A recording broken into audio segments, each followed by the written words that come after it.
घंटे तो मैं बजा लूँगा, कोई दिक्कत नहीं। तुम बस सब्सक्राइब कर देना, बेल आइकन को प्रेस करो, तुम्हारी मर्जी, ना करो कोई दिक्कत नहीं। सब्सक्राइब के ऊपर जरूर क्लिक करना, ये साइड में आ भी रहा है, बार बार सब्सक्राइब करो, है ना। ये इसीलिए लगाया गया कि सब्सक्राइब सब्सक्राइब सब्सक्राइब, थोड़ा सा मतलब और थोड़ी सी जान आ जाती है, जोश आ जाता है।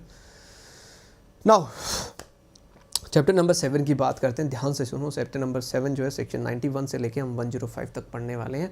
अभी तक हमने पढ़ा लोगों को कैसे कोर्ट में घसीट के लाया जाए, अब हम पढ़ेंगे लोगों की चीज़ों को कैसे कोर्ट में घसीट के लाया जाए। तो इसी कंटेक्स्ट में सबसे पहले हम पढ़ेंगे सम्मन टू प्रोड्यूस। सेक्शन 91 कहता है कि जो सम्मन है हम देंगे किसको, डॉक्यूमेंट को प्रोड्यूस करने का या किसी अदर थिंग को प्रोड्यूस करने का। अब ये दो चीज़ें कहता है कि कोई भी कोर्ट या कोई भी officer in charge of a police station, ठीक है, अगर वो किसी डॉक्यूमेंट की प्रोडक्शन चाहते हैं या किसी थिंग की प्रोडक्शन चाहते हैं, किस लिए चाहते हैं, इन्वेस्टिगेशन के लिए, इंक्वायरी के लिए, ट्रायल के लिए या किसी और पर्पज़ के लिए, तो कोर्ट तो हमेशा सम्मन इशू करेगी, ऑफिसर जो होंगे वो रिटर्न ऑर्डर इशू करेंगे। तो ये है कि भैया कब प्रोड्यूस करना है, किस टाइम पे करना है, किस जगह पे करना है। नाउ सबसेक्शन 2 कहता है कोई भी पर्सन, जिस व्यक्ति को सम्मन दिया गया है किसी डॉक्यूमेंट को प्रोड्यूस करने के लिए, किसी थिंग को प्रोड्यूस करने के लिए, ठीक है, ज़रूरी नहीं है वो खुद कोर्ट में आके प्रोड्यूस करे, वो किसी और के थ्रू भी वो चीज़ भेज देगा तो भी ये मान लेंगे कि उसने सम्मन्स की कंप्लाइंस कर ली है। सबसेक्शन 3 से क्वेश्चन आता है कि इस सेक्शन के अंदर जो भी चीज़ें लिखी हुई हैं वो section 123 and 124 of Indian evidence act के ऊपर अप्लाई नहीं होंगी, ना ही बैंकर बुक्स एविडेंस के ऊपर अप्लाई होंगी, और साथ के साथ में ना ही किसी लेटर, पोस्ट कार्ड, टेलीग्राम या कोई भी ऐसा डॉक्यूमेंट, कोई भी एक ऐसा पार्सल या कोई भी एक ऐसी प्रॉपर्टी जो किसकी कस्टडी में, पोस्टल और टेलीग्राफ अथॉरिटी कस्टडी में, वहाँ पे सेक्शन 91 अप्लाई नहीं होगा। क्यों नहीं होगा? क्योंकि 92 में उसका प्रोसीजर दिया हुआ अलग से, भाई कैसे अप्लाई होगा।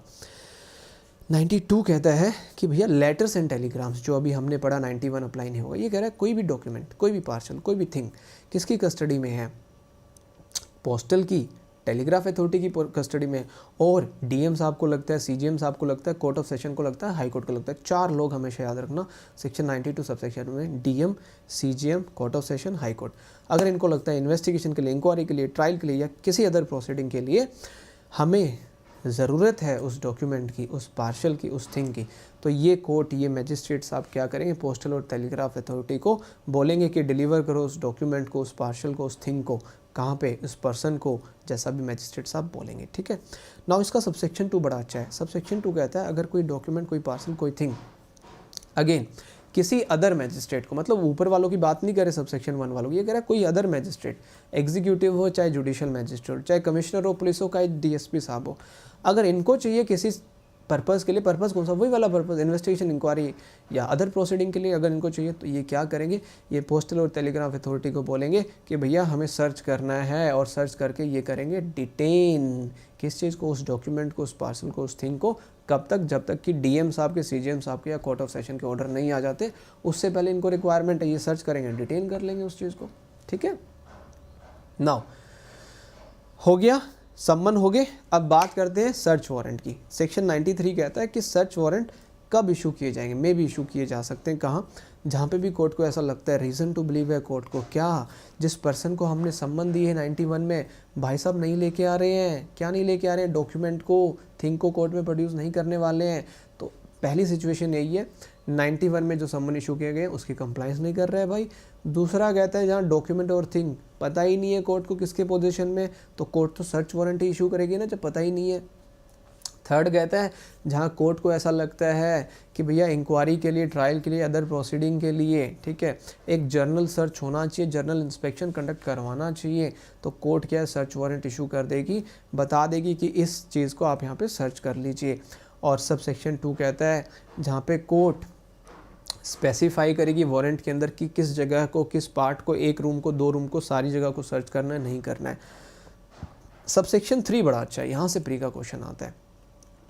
सबसेक्शन 3 क्या कहता है कि जो भी आपने अभी तक पढ़ा सेक्शन नंबर 93 के अंदर, ठीक है, ये ऑथराइज नहीं करता, shall nothing contain in this section shall authorize किसी भी मैजिस्ट्रेट को, डीएम साहब को छोड़ के, सीजीएम साहब को छोड़ के, डीएम और सीजीएम साहब जो हैं ये वारंट इशू कर सकते हैं किसी भी डॉक्यूमेंट के रिगार्डिंग, किसी भी पार्सल के रिगार्डिंग, किसी भी थिंग के रिगार्डिंग जो कस्टडी में है किसकी, पोस्टल और टेलीग्राफ अथॉरिटी की। ये याद रखिए, DM and CGM are authorised under section 93।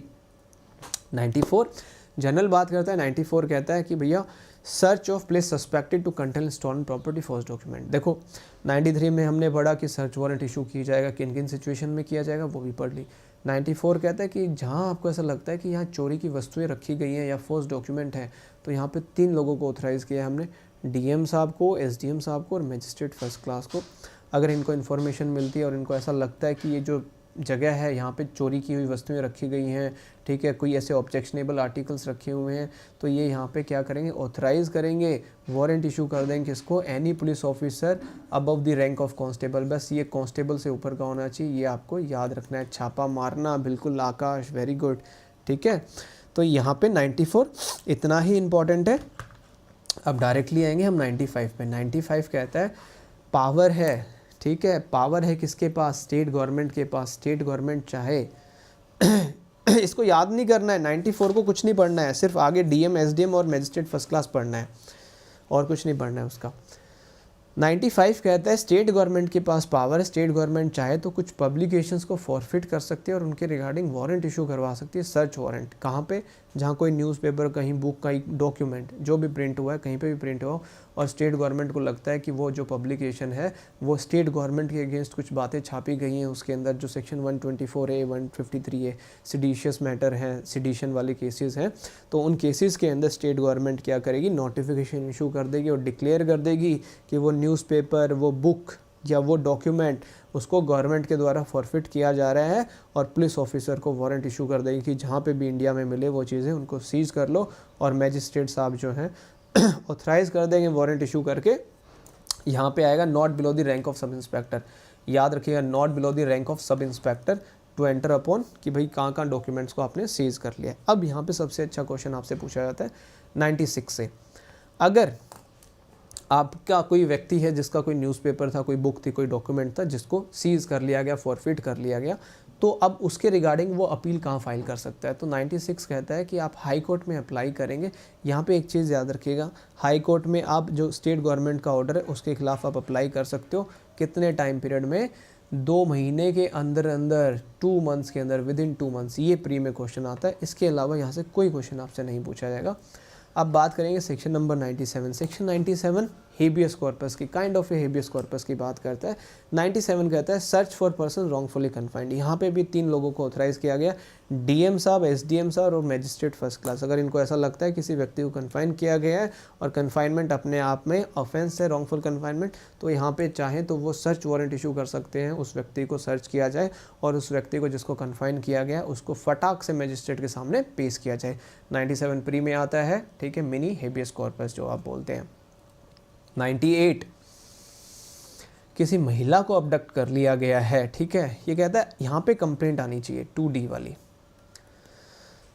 यहाँ पे कंप्लेंट आएगी ओथ के ऊपर, अबडक्शन के रिगार्डिंग या अनलॉफुल डिटेंशन के रिगार्डिंग, किसकी, किसी महिला की या female child under the age of 18 years. ये भी याद रखना है, अनलॉफुल पर्पस के लिए सेम डीएम, एसडीएम और मैजिस्ट्रेट फर्स्ट क्लास जो है ये हमेशा एक ऑर्डर पास करेंगे, उस महिला का इमीडिएट रेस्टोरेशन करवाया जाए, उसको छोड़ा जाए। अगर फीमेल चाइल्ड है तो उसके पेरेंट्स या हस्बैंड जो भी हैं उनको उसको सौंपा जाए। और यहाँ पे 98 में डीएम, एसडीएम और मैजिस्ट्रेट फर्स्ट क्लास इस ऑर्डर को कंपेल करवाने के लिए नेसेसरी फोर्स भी यूज़ कर सकते हैं।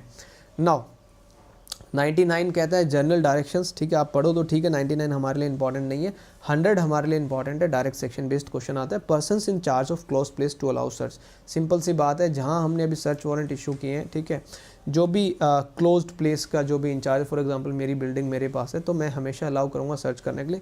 यहाँ से सबसे अच्छा क्वेश्चन आता है सबसेक्शन 4 से।